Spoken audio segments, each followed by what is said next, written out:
moving on, talking about the worst team in the league, the Eagles once again. Roger Goodell is being reported that Roger Goodell wants the tush push to be banned. Now, I have a couple of interesting things to say about this because I'm conflicted. But first things first, Goodell reportedly wants to see the play removed. Banning the play would have to be voted on by the competition committee and passed for the owners to vote on it. 3 members of the committee are part of the NFC East: the Cowboys executive vice president Stephen Jones, Giants owner John Mara, and Commanders head coach Ron Rivera, while the Eagles aren't represented in the 8-person board. Goodell also is not part of that committee. Any rule change needs the approval of 24 out of the 32 league owners.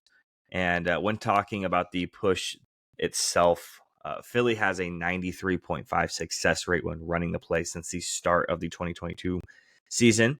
And Hurts this year has 5 1-yard rushing touchdowns. So that's just this year alone. And that's just coming off of the tush push. Now, I'm a little conflicted about the tush push because on one hand, I would love to see it be banned because it is being used by Philly, which I can't stand any type of advantage that Philadelphia could get. Those 4th and 1, the 4th and inches, it feels automatic, right? 93.5% success rate is pretty much guaranteed in the NFL. That's a guarantee almost, right? So as much as I'd love to see it banned, I don't know how you could justify it. Do you just ban a play completely? Do you know of any, off the top of your head, do you know of any plays, not formations, plays that are banned? And now what else do you ban? Are you banning, maybe you can't ban the quarterback being pushed from behind, right? You can't ban a player being pushed from behind because it's already a bannable thing where an offensive lineman can't pull in a running back or a quarterback into the end zone. You can't pull them forward. You can push them forward, but you can't pull them forward. It's not something that's allowed. Now, pushing them, I don't think they're going to pull the trigger on saying you can't do that. It's going to cause a whole bunch of complications. A play itself being banned, I think, is something that's a little bit unprecedented in today's game.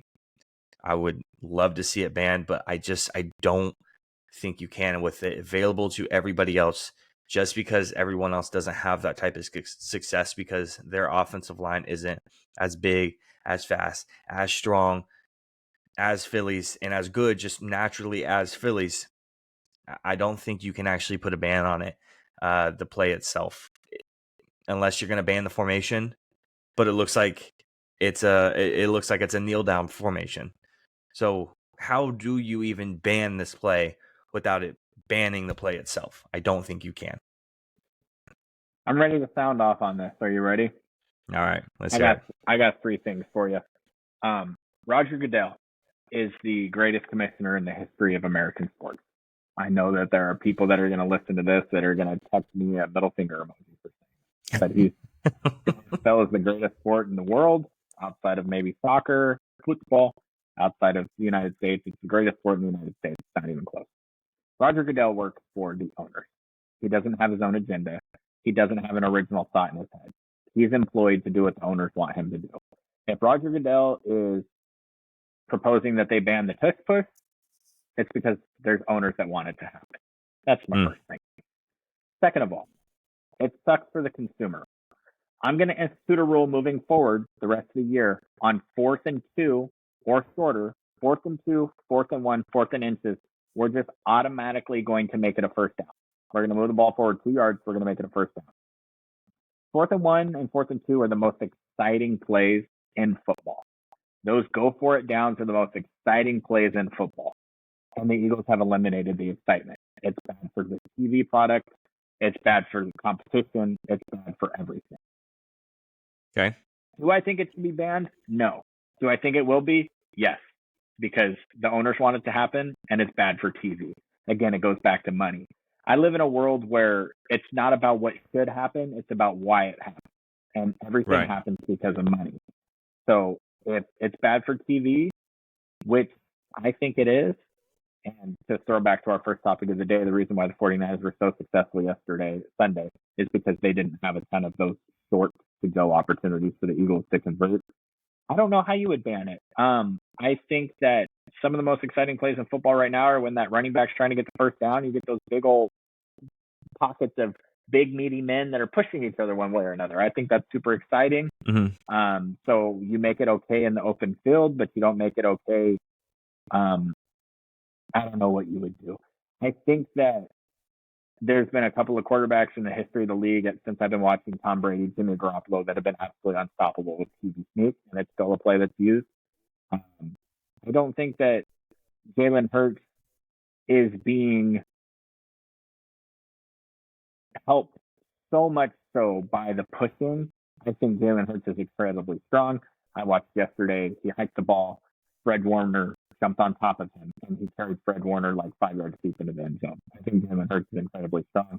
So I don't know how much banning the actual play will do, but the fact that Roger Goodell is speaking about it is because A, the owners don't like it, and B, it's a bad TV. So that would make me believe that they'll figure out a way to apply.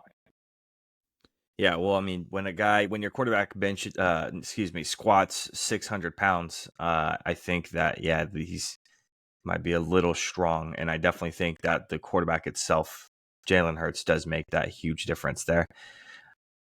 Unfortunately, I might agree with you in terms of it probably will get banned. I just don't like the reasoning behind it. Again, banning the play instead of a formation or an act, or you can even justify it with injuries, because virtually little to no injuries have happened on that play itself. I agree. I just don't like the reasoning here. But it is what it is.